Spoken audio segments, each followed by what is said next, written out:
All right, it's a best of 3. Infernals, Vanguard, welcome everyone. It's TheoRy, it's Mixu, 2 of the players, certainly top of the table. TheoRy was the best player, the best Infernal player of the beta, number 5 overall on ladder. Mixu not climbing quite as high to those illustrious heights, but wasn't grinding ladder quite as hard. Still top 15, would make very deep runs in these tank tournaments. And I've heard people saying on YouTube, they say, hey, give us more Celestial, right? We want more Celestial play. And believe me, I'd love to give it to you. Celestials are super cool. Unfortunately, outside of parting, the entire playtest was very Vanguard dominated, and I have literally no Celestial replays from the Alpha Navigators Cup, which is the only event series that was being run over the playtest. So it is what it is. I'd love to give you more Celestial play. I'd love nothing more. But I just don't have it. That being said, this series looks like it's going to be pretty good. I heard TheoRy saying some good things about it, and that's always good news. And it's going to be Infernal Vanguard. This is the matchup that we have seen, maybe not more than anything. Those of you that were in the beta for very, very early on got to see a lot of the Vanguard mirror. Like, so much of the Vanguard mirror. But other than that, this is, it's funny. As a StarCraft guy, I'm like, oh, this is TVZ. Obviously, it's not. They play very differently. But, my iconographically, Vanguard's similar-ish to Terran because they're humans. Infernals are red. There we go. They have Zergling-like things with the Fiends. So this is like TVZ. It's not like TVZ at all. But it is going to be interesting to see because Vanguard did dominate this last playtest. There's a reason that the video I uploaded yesterday was a Vanguard mirror, because I think 80% of the tank finals were Vanguard mirrors, something like that. Of the 9 tank finals that happened over the playtest, at least a decent amount of them were mirrors. That being said, anyways, as we talk about this, this is obviously not one of them, but Vanguard has dominated because they can get the central command fairly early. They can go up, and it looks like we hit our central command right now. There we go. Yeah, there's the mass promotion. Then they just mass promote, and you get early promotion on the scouts that makes them super powerful, and they close out the map. Then you go into Hedgehog play behind that, and tier 2, tier 3 Hedgehogs are tremendously strong. So the question that I'm really excited to answer, because to be honest, in the playtest, I didn't really have a good answer myself when I was playing, is what is TheoRy's answer to this kind of one base Hedgehog idea that has become so powerful, so prevalent, so popular in the matchup? You get central command, you get your upgrades. Now, of course, the benefit of playing on Broken Crown Hinterlands, actually just Broken Crown, actually. But one of the benefits of playing on Broken Crown is that you can put your Hex in right where TheoRy's is. You can send the skull across the map, and you can get a scout of your opponent's main base. And that actually matters a lot, because it lets you know exactly, well, what they're building. Now, granted, this is a Vanguard player. This is Mixu. We know what he likes to do. He's going to go. He's going to get a couple scouts, get a Lancer, whatever it is early, and get himself into that central command, get himself into tier 2, do all that. Sell the barracks, because you can sell barracks for 100% of their cost. Thank you, Vanguard. It's not broken at all, we promise. But sell for 100% of cost. Build your command post on the natural, and even though it is a little bit delayed compared to what TheoRy is doing, it's not that delayed. Because, well, you can power build and you can overcharge. So Mixu has heavily optimized, actually Vanguard players in general have heavily optimized their builds to make this happen. And this is kind of the kind of thing I was talking about during the EGC casts, during the Elephant playtest, where Vanguards were suffering compared to Infernals back then. Obviously, Celestials weren't added yet, but Vanguard players were suffering a little bit. I think that's fair to say. But a lot of it did feel like, as much maybe the Infernals were probably overtuned a little bit. But part of it also was that Vanguard players have a lot more levers to pull. You can sell buildings in your build order. You can go and pull 1, 2, 3, or 4 bobs to go and speed up your third base. You can go, or your natural. You can go overcharge. Like, they have so many levers that they can pull to go in and really optimize their setup. So we didn't see enough of that, I don't think, in Elephant, and certainly now by Frigate, the build orders are very, very well defined. As we're going to see Mixu do this thing that he's been playing around with a little bit. I saw someone in the YouTube comments say this was set up first by JXP3, which fair. I don't remember, but anyways, It's this Vulcan timing where you move across the map early with a Vulcan, and apparently, I didn't know this, apparently if you dash when the lash hits you, apparently if you dash when the lash hits you, you disjoint the lash. That means the Vulcan stays alive. Mixu's able to make that happen, and well, unlike previous playtests, or unlike Elephant, Weavers now, yes, they do move a lot faster when they're on Shroud. We can see that as they skate around a little bit. But equally as important, they are energy-based now. They don't have a cooldown. They're just energy-based. And that does mean that whiffing on that lash is a little bit more painful. Of course, they have a friendly saving lash as well that gives you the unit lashed 100% of their HP. Oh man, this build from Mixu is super cool. So quick hanger, right? He went into Skytech pretty quickly. But he goes and he ferries out a bunch of bobs onto the other side of the map that he has gone, and he is mass promoted to make sure that they live a little longer. I'm not sure if promotion actually makes you repair faster as well. I don't know, didn't really think about it. But anyways, sends the bobs across. They're going to get a full repair on the Vulcan. Now you can pick up the Vulcan and be annoying with that one, save it. And this pressure from Mixu is becoming really powerful. On top of that, because of just how the matchup works with these Hedgehogs, with the Vulcans, everything else, Mixu has the entire map. He has almost every single creep camp.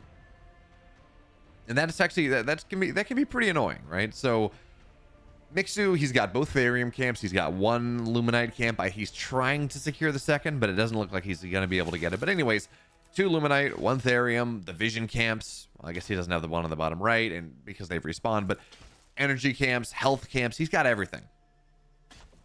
But talking about Skytech and things that we don't always see, TheoRy has gone into Spriggans behind this. We've seen that Shadow Spire go up, which is technically against Vulcans. Well, Spriggans do 2 things. First of all, they do damage, they attack, great. But also what they do is we're going to see this defensive setup here from the Weavers on the right side, and a Hexen. So yeah, this shouldn't really get a lot done. Tier 1 upgrades done for the Hexens as well, so they got those Venom traps going. Makes it a little harder for a run by to happen. But the Spriggans, so not only do they do air to ground damage and air to air, not only do they do damage, which is really good against this army that only shoots up if it goes and if the Hedgehogs deploy. So other than that, there's really not a lot of anti-air from Mixu right now. The other thing it does is it slows down the attack speed of Vulcans, or really of any units they're hitting, which is actually a pretty big deal because Vulcans are attack speed units. That's where their damage is, and this Spriggan is gonna get oh, it's alive. 10 HP remaining. Never mind. Thought it was gonna get annihilated because the pull was not quite quick enough. But anyways, it's gonna get out for the most part. It's interesting to see him only get 1. I feel like generally we see a couple more. So we're gonna see there we go. Venom traps go down. They pop off on the bobs, and yeah, with the fiends, with everything else, this probably is gonna be fine. It should be okay. And the key thing to point out here, so Infernal players, TheoRy, by the way, took the Luminite base as his 3rd, took the Therium base as his 4th, and that actually is pretty relevant because Infernal players are extremely Therium starved. All your good units, your Harbingers, as we can see this one popping out, your Hexen, your Weavers, your Hellborn, your everything that you want, everything that you could reasonably want in this game is extremely Therium reliant, which is not as true in the other factions. You can get a lot of Lancers out, a lot of Scouts out. They don't require really a ton of stuff, as with this attempted 5th base out of TheoRy is shut down mercilessly.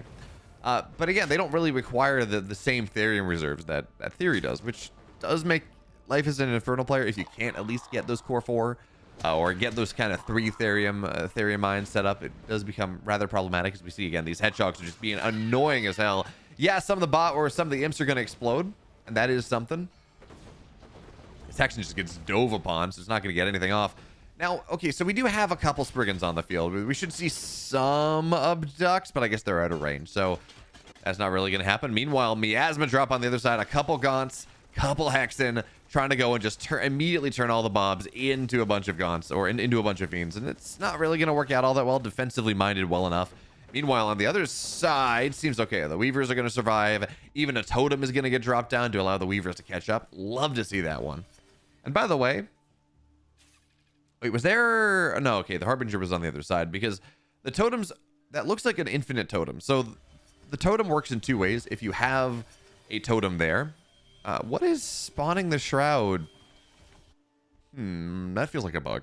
because I don't see anything. Something is creating shroud on in the natural Mixu. I'm not totally sure what it was, but anyway. So the totems work in two ways. If they are cast on shroud, they are permanent. They can get killed, of course, but they're permanent otherwise. Otherwise, they have a timer. And I guess there was shroud there because it looks like they were just permanent. It's now a big army on the right side. Sentinels with their shutdowns and their speed zone and everything else available. Spriggans are going to try to get on top of the healing on the backside. You really like to see that. The medtechs are probably the most important unit in this composition.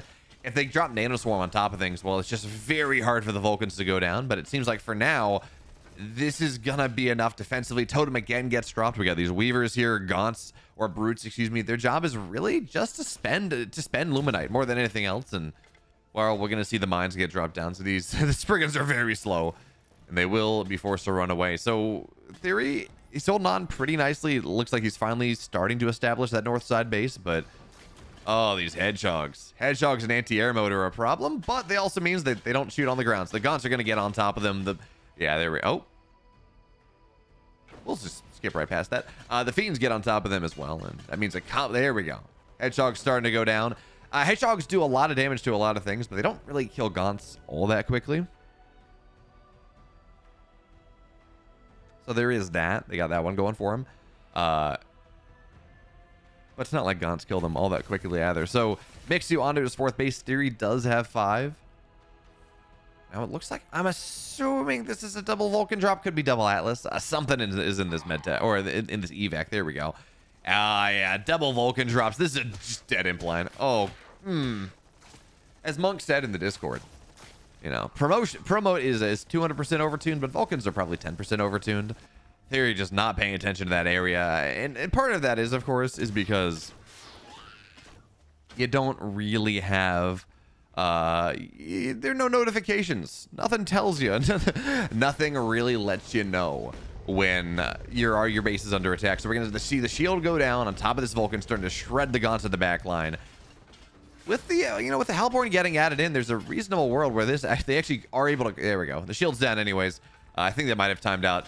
Maybe it died. Not totally sure. But anyways, a couple Vulcans go down. These power units that the Vanguard really wants. But now we're at full tier 2. We got Atlases on the field. Weavers, of course, very slow if they're not on shrouds, so that's a bit painful, but TheoRy's got a pretty reasonable army right now. Of course, you can target these Atlases down with the Hellborn as much as you can. Magmadon stomp forward, but the Sentinels are going to shut some of them down, so they can't do anything. Not really. They're just locked in that zone. They're just stuck there. There's nothing for them to do, and that means that this aggression is kind of over before it even started. We even have the upgrades available for the Atlases, so that means those plasma fields are just going to be pain to sit in. The Weavers slowly going to lose their damage. Magmadon's on the backside, starting to, taking a pretty reasonable fight, even with the shutdowns. There's only so much energy available. The Atlases are starting to go down as well. Magmadon's on the backside. Okay, well, the burning zones are going to do enough, and it seems like this attack from TheoRy was almost really good, but the micro was pretty solid coming out of Mixu, so he kites back away. These Atlases on the high ground are kind of indestructible, especially with the evac drop, and well, there's a little bit of anti-air, sure, but Shadow Flyers aren't the solid anti-air that they used to be. Right now, you want a couple because it does drop the armor of the unit it applies debuff. It does damage a little bit and does debuff the armor, but it doesn't kill. It's not like, oh, I'm going to get 4 Shadow Flyers and I'm going to kill an evac, and great, there's my counter. It's more like, okay, well, I'm going to get 1 and that's going to debuff things, and then I'm just going to hope I can get Gaunts on in time. Is now the Weavers are going to get teleported back home because they sense that there's a problem here.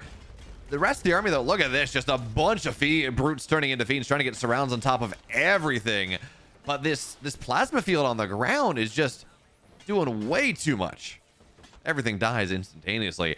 Although, that was a bit weird. I don't remember. Maybe I'm just forgetting something. But we see the big plasma fields, but it looks like there were a bunch of smaller plasma fields too, which I'm not familiar with that. I don't remember that being a thing. But anyways, late game is here for the Vanguard player. He has so many more power units, and realistically, TheoRy wants to get a Dragon out now. That's kind of what he needs, but he's only at around, looks like maybe 200, like 200 Animus out of 300 is, oh god. These implants are getting exploded. So he's about, I think he's about 100 Animus short of where he wants to be, which means that, well, the dragons aren't going to be out there for a time. And even then, there are enough hedgehogs on the map with anti-air mode that the dragon's going to really struggle to get a lot done. In this matchup, the Flayed Dragon is... Oh, God. So much damage here. In this matchup, the Flayed Dragon, more than anything else, is a harass unit. It's not really a straight-up fighting unit. Not really. So, at this point, Mixu, he's up about 40 supply. Wearing away. And, you know, I really don't feel like those plasma zones should do damage to buildings. It just feels really painful. But anyway, decent surround coming in here out of TheoRy. Again, running on top of all these fiends, trying to get on top of the units. But the hell with... Oh, God. The Vulcans at the front are causing problems. Friendly fire maybe a little bit, but you got to chase through it anyways. And with these evacs on top, I mean, knocking things down is really hard. This is TheoRy's last opportunity, realistically, to win this game. He spent a lot, right? He spent the... what's it even called? He spent the shroud across the map, anima spell. He put totems down. He committed everything. He spent all of his money, and he was just not able to break his opponent whatsoever here. The Atlases are still strong. The Sentinels are still shutting all the power units down. And even if the Bobs are going to get forced out of this Luminite line for just a little bit, this army that exists, well, maybe, actually, wait a minute here. The Spriggan count is reasonable, and there's only one Hedgehog for anti-air. The Spriggans are still here. Medtechs are healing as they can, but there's just not a lot of anti-air at the moment. The Spriggan count they're starting to flood a little bit further forward. TheoRy certainly tapped in Luminite. Doesn't have mining out of the main base. Doesn't have mining out of the base that he just lost all the imps. But if he can go and if he can get these, no, the Spriggan count's not going to go high enough. Not snowballing quite well enough here. Now it's this 40 army supply lead. The Spriggans are being annoying, certainly. But the Hedgehogs, and actually the big problem here was the Sky Mines. Mixu was able to go and drop like 3 or 4 Sky Mines, and they killed a good majority of the Spriggans. And it's like, well, the snowball's not really going to be there. Repairs on top of these Vulcans. Evacs are doing what they can. I mean, TheoRy's making a game of this, and maybe I'm not giving him the credit that he deserves, because he is going to be able to punch through this area. And now, well, with a couple gaunts, they're starting to get some of the bombs down, but the reinforcements are starting to arrive here. The Vulcan, the Nano Swarm, Atlas shots, and finally, this is going to get broken. But the slow push, actually, of the towers as well, they're going to show up. Shroudstone manifestation as well to make that super powered Shroudstone. The problem is, though, even as we have this Spriggan flock, well, yeah, there are five Hedgehogs now, and this late game Spriggan transition was really only going to work so long as the Hedgehog count stayed low enough, and as it hasn't, well, you know what, Flaming Imps are a big deal. Didn't even consider that one. When the units are stationary like this, Flaming Imps make a big difference, but they're just more Hedgehogs right now. There are so many mech bays that it's hard to get on top. Even still, we're going to start to see some of these units go down. Fiends getting on top of all these stationary units. They're getting put in the dropships. But TheoRy is continuing to make this work. Now, the supply is telling a different story, but I think a decent amount of that might be in workers, because, again, these fights are not looking all that bad for TheoRy. He's still in a pretty rough spot, but he's got Weavers here. He's got some Hellborns. He has this long distance splash. Every time he seems like he really needs it, he's got the Infernals going, or he's got the Flaming Imps going. That's a big deal. A base is going to go down, so it's now only a 5-base Mixu versus a 6-base TheoRy. And I think he started to mine once again. It's funny. I mean, the supply is not telling it feels like it's almost not telling the tale of the tape here. Oh, that may also have been just Mixu keeping some units at home. So the main base of his is mined out. He's got some Bobs, not properly mining out of that. He's got the bottom right side base. I'd love to see just I don't know if you can afford it, but like 5 brutes worth of fiends, 15 fiends if he has the upgrade, which I assume he does at this point. 15 brutes worth of fiends just running down onto the bottom side, annihilating that base. If he does that, I think he's got maybe a shot. But as it stands, Mixu, 2k in the bank, 2k in the bank, is up a significant amount of supply. Weavers, of course, very slow to run away. He's going to teleport a couple of them out, but not all of them. I think he teleported them to the... Okay, I'm not exactly sure where those Weavers went, but now the moment that the pressure's gone from the map, the moment that TheoRy has to go back home a little bit, all of a sudden here, Mixu is swarming. TheoRy's going to lose this right side base, or at the very least lose the economy from this base, which is what matters. And he's under heavy threat on the double Therium base as well. Shroudstone manifestation was a thing. Yeah, sure it was. But it's not gonna be enough. We have a Repairmatic turret as well. Vulcans to just shred these gaunts. And I well, okay, a lot of the Bobs are going to get forced out here. Magmadon should be able to go and trample on forward a little bit. There we go. Stun on the Vulcan as well. That's going to be pretty nice. And seems like Mixu's going to have to give this position up on the right side. He's curtailed the mining, certainly, but he didn't kill the base down. So TheoRy will be able to maybe move some imps over there. His natural, by the way, is mined down. So we got 3 Luminite mining for Therium, for TheoRy. We got 4 Luminite mining for Mixu, because even if the base did go down, there is very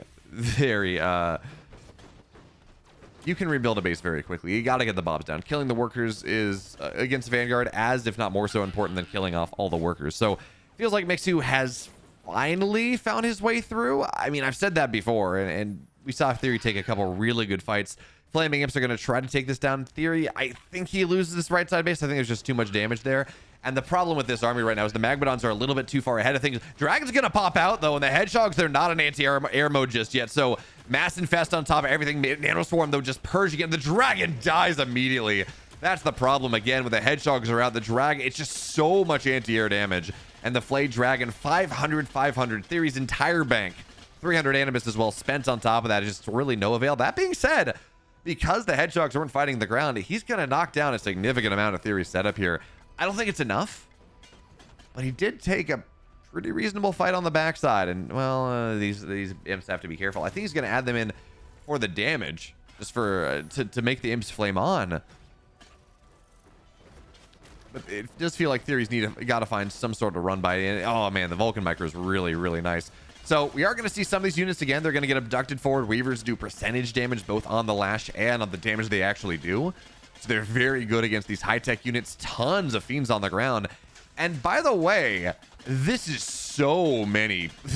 The good majority of Mixu's supply is in these Bobs that are not really able to fight. So this base once again is going to get denied. When they told me this game was a banger, I mean, I've been looking at this and TheoRy's felt like he's in a pretty rough spot for quite a while.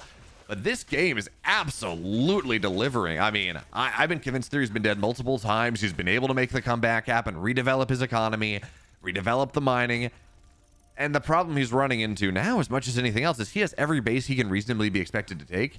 Mixu has every base that Mixu can reasonably be expected to take. So it's a game of attrition at this point, and I don't think you can trade nearly as cost effectively as Infernals as you can Vanguard. So really, TheoRy needs to deny one of these bases in a significant way, as Attico's showing this out right now. And more importantly, he needs to cut down on this Bob count by quite a bit. So Mixu's got, or TheoRy's got that base. It is mining once again. Some Flaming Imps. Knocking down a lot of the Bobs, actually. So that, or some of the Bobs. That's going to be fairly nice. Shroudstone Manifestation on the high ground as well. Again, just denying this base, because that's what TheoRy has to do. Deny the base, make sure he stays one base up. And again, I think you send maybe even 9 Gaunts, 3 Brutes worth onto the bottom side. I think that does a lot to split this game up. But 450 Luminite right now, 600 Luminite right now, right? For 9, 12 Fiends, something like that. That's a lot. That's pretty dang expensive. I think you'd rather have the Brutes in your army, probably. So, really, that is one of the issues. I've seen some people talking about deathballing and how objectionable they find that one way or the other. Is a bunch of Spriggans out on the map once again, but Hedgehog count is still pretty fine. And how annoying they find that. I think that's fair.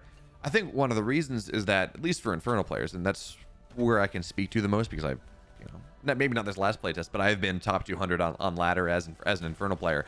And part of the big deal is just with how oh man, these Weavers are dead. Repair or Recall might have gotten the second one out, but the first one definitely died. That part of the problem is your units that are quote unquote harassment units are really bad Spriggans. They just don't do much damage, or they're extremely expensive, because I feel like Fiends are kind of the unit you'd expect to harass with, and 3 Fiends to get Fiends naturally. Well, it costs 150 Luminite for 3 Fiends. That's a lot with how these economies scale. It becomes pretty difficult. As now Mixu, he's up about 100 supply with this hard push. 5 evacs. Just feels like nigh impossible to go to break down. Gets on top of the Weavers. Oh, this is it. Yeah, TheoRy takes a bad fight into a bunch of Atlas shots. Everything explodes. And that is not going to do it. But man, what a sick game. Game 1 goes the way of Mixu, but oh man, extremely close.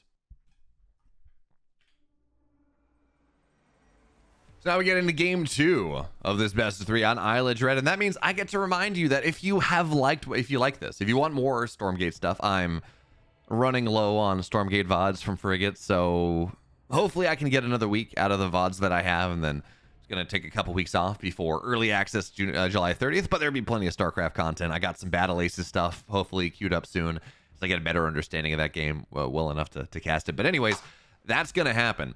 So if you like that, you want more of that, hit the sub button on YouTube. Go follow me on Twitch because I'm live every Monday morning, 5 a.m. Eastern, 2 a.m. Pacific, a little bit of a rough time, but 11 a.m. Central European Standard Time for EPT Korea. That's a StarCraft tournament. And of course, be doing more Stormgate stuff as that is available. So sub to my YouTube channel, follow me on Twitch. I'll see you when I'm live, or just continue to watch these videos. That also works too. So we had probably the best Infernal Vanguard game that I've seen of the playtest. I'm not gonna lie, that was very good. That was extremely good coming out of TheoRy and Mixu. I was convinced that TheoRy was dead multiple times. He puts together some really awesome comebacks, some really awesome fights, and is able to make stuff happen. And well, at the end of the day, Mixu did win because, man, handling that late game. Once the overlapping tech of a Vanguard player in the late game is pretty hard to deal with. And the problem is you don't have an answer. I assume once tier 3 starts to pop out in early access, I don't know exactly what it's going to be. Well, actually, I was going to say, once we get tier 3, but it does feel like tier 3 for, my assumption is that tier 3 for Infernals is going to be just the Flayed Dragon moving on to tier 3. And that doesn't really solve the problem. Anyways, but eventually we're going to get tier 3. And it does feel like, hopefully, some of that tier 3 should start to solve some of the problem of, like, a Vanguard having this overlapping tech. Because it really does feel like, yes, Vanguard, no one has tier 3, right? Vanguard, Celestials, Infernals, no one has tier 3. But Vanguard probably is the closest to it. As we're going to see, here we go. He takes the double Luminite base, and we're going to see him just double skull this cup, get a couple Fiends out, get a Brood out early, start to take this Luminite camp. You can actually take it without, you can take the Luminite camp without a Brute. You can solo it with the Hexen, but getting that Brood out means your Hexen doesn't take a lot of damage. It means it's less vulnerable to a couple Scouts, something like that. And by the way, we're seeing the same thing from Mixu over and over and over again. It's the one base central command in the mass promote thing. We should see Hedgehogs. Well, I don't know if it's going to start with Hedgehogs, actually. It might just start with the Vulcan that we saw. But anyways, right, starting with this idea of Hexen just teleports back. There we go. Fiends are going to get out as well. So really, the max that goes down is a Brute, and that should be able to turn into Fiends and just go. Actually, ooh, Fiends are gonna try to knock that upgraded Scout down. It's not going to happen. And well, there we go. We see the split off, so that's going to be fine. Problem is, though, it's a lot of Scouts and not a lot of defense. But Brutes are going to have to. Man, Isle Dread is such a difficult map to play. Really, most of the maps are difficult maps to play. And that's not saying they're bad or good, just difficult in a way that we're not used to for, say, StarCraft. Because, I mean, look at it, right? You got the main base. It's not uncommon. We also see it on Boneyard. We see it on some other maps. Not uncommon for the base to have multiple entry points, multiple attack paths, multiple places to defend. And that does make life a little difficult. That does make it pretty hard to play. Certainly when you are the less maneuverable force. And that is very true of Infernals. I think a lot of us, when we took a look at Infernals when they started. Ooh, Scout dead. No, Scout's not going to die. I don't think. I don't think the Infest on that kills it. But anyway, when we took a look at the Infernals, they are visually similar. They share a color with Zerg more than anything else, and, you know, demons, aliens, or whatever. The thought was, oh, well, my expectations there's going to be this maneuverable race, this mobile race, because, well, Zerg is, right? So that's how that should be. But Infernal really isn't a mobile race. It's not a particularly maneuverable race. Yes, you do have the Fiends, but they are so squishy for their cost that they're not. It doesn't really make them mobile. Vanguard and Celestials both are more mobile in kind of different ways. I mean, yes, the Harbinger is solid, but and yes, you do have a speed boost on the Gaunts, but like just in general, the Infernal setup is just maybe just not quite as tanky as, and we're gonna, or not quite as mobile as we're gonna see. Theory's trying to knock these, to try to trap away these hedgehogs, these highly promoted hedgehogs. But the problem is, there is no corner to put them in. There are so many attack paths. There are four or five attack paths on this map. And that means that there's always somewhere to escape. Putting your opponent, your units into a corner is really, really hard. But I like what Theory's doing here. He's playing this heavy brute style for a reason. And that reason is that he's got triple Luminite very early. He's spending the Hellborn Resurgence into building all these imps. He's not mining a ton of Therium at all. He's just going mass Luminite. He's just got like one imp on Therium. So he does have the Greater Shrine, and that will unlock some tech later on, some upgrades. But he's just running these brutes down. He got a couple gaunts, but primarily brutes. And it seems like we're going to see an evac drop. Ooh, maybe one of these... there we go. There we go. One of the hedgehogs goes down. That's something.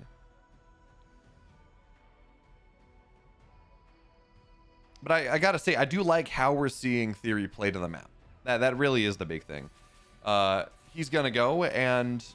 again, build a lot of brutes because he has this glut of Luminite while not really having a ton of Therium. He's going to take the left side base now, and that does unlock a second Therium patch for him, which is the start of unlocking Infernal tech. Really, you do need 3 patches is kind of really how that works. But I mean, there are 23, 24 imps on that double patch. He's just mining so much Luminite right now. Of course, he's got the Shadow Spire, just in case he needs it, you know, get a couple Shadow Flyers to maybe be defensive, get a Spriggan out, something. Just kind of rounding your tech out a little bit. We saw him get like the 1 Spriggan to ward drops away. I think you need more than that. Single Spriggans might as well do no damage whatsoever.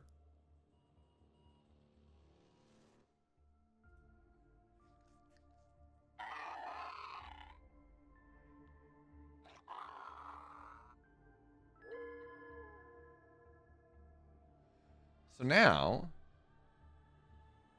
we got players on 3 base. Seems like Mixu is taking the linear third out of this. I gotta say, I'm a little surprised to not see him take the double Luminite base. It's not like Theory has a ton of aggressive options onto that setup. Maybe he's just because he took the linear second, he's just gonna take the linear third. It's a little bit more streamlined to defend. That's a lot of Fiends going for this run by. And I understand the theory, right? Fiends are technically really good against hedgehogs because they get surrounds, they can chase them a little bit closer, and, well, each hedgehog only has 4 shots before it has to recharge, so each fiends are the cheapest unit you have. So if you're able to go and each fiend, say, takes 2 shots, I don't know how the math that works, but takes, say, 2 to 3 shots or something, you really are doing a good job of soaking the damage on kind of in a cheap way. But for now, whereas the Harbinger on top is going to drop down to give Shroud, well, it doesn't matter because Evaporation is the name of the day. All the fiends go down. We talked about how cheap they are, yeah, or how small they are, how not tanky they are. Well, yeah, they're definitely not tanky. Theory did pick up a lot of them, though, so there was that. He saved maybe a decent amount. I thought they all went down, but I guess he actually saved about 7 of them, so a lot died. Not all of them, though. Not all of them. But now as the Atlas starts to hit the field as well, we see the anti-air. Harbinger just drops on top of things, but the Harbinger's dead now, and the Fiends are not going to kill enough whatsoever here. The Shroud will last, I guess, a little bit longer. It should disappear. This idea from Theory. I appreciate the idea. Unfortunately, it hasn't really worked out just yet. He's not killing anything.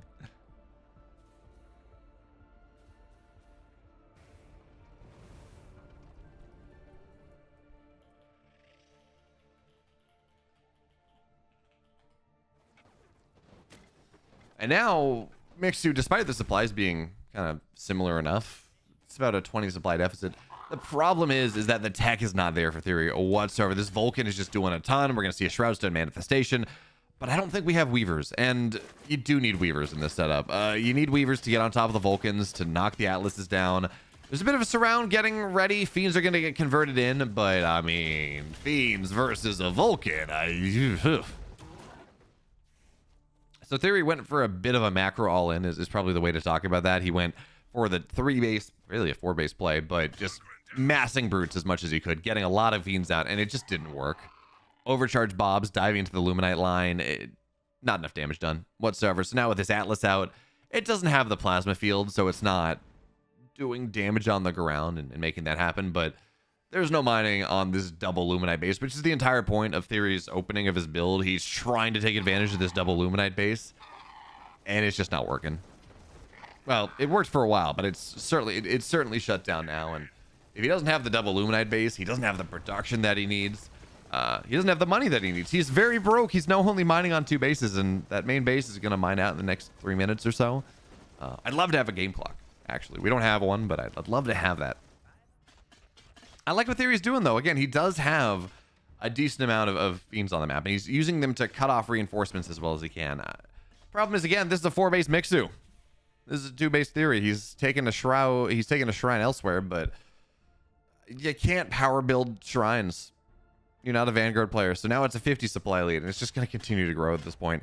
TheoRy played a really cool game 1, and I liked the idea for game 2. Unfortunately, Mixu was just far too stable, and just identified what was happening, played defensively, hid back into his Luminite line, Bob overcharged, didn't do much, or did a ton, excuse me, and now he just got a bunch of Hedgehogs that will shred everything. Like, literally everything. Magadon, Stompy Boy, not going to be enough. Yes, the Vulcan's dead, but these Hedgehogs are going to annihilate the world, in fact, and the Lancers as well. Spriggans are going to start to show up, but yeah, some of them are in anti-air mode. Magadon should die with the rest. Wouldn't be surprised to see TheoRy tap out right about now, because it doesn't really feel like he's got a lot. He's trying to maybe make something happen with the Magmadons, but yeah, he is dead. Mixu moves on to the next round. Really cool series, but it was a 2-0.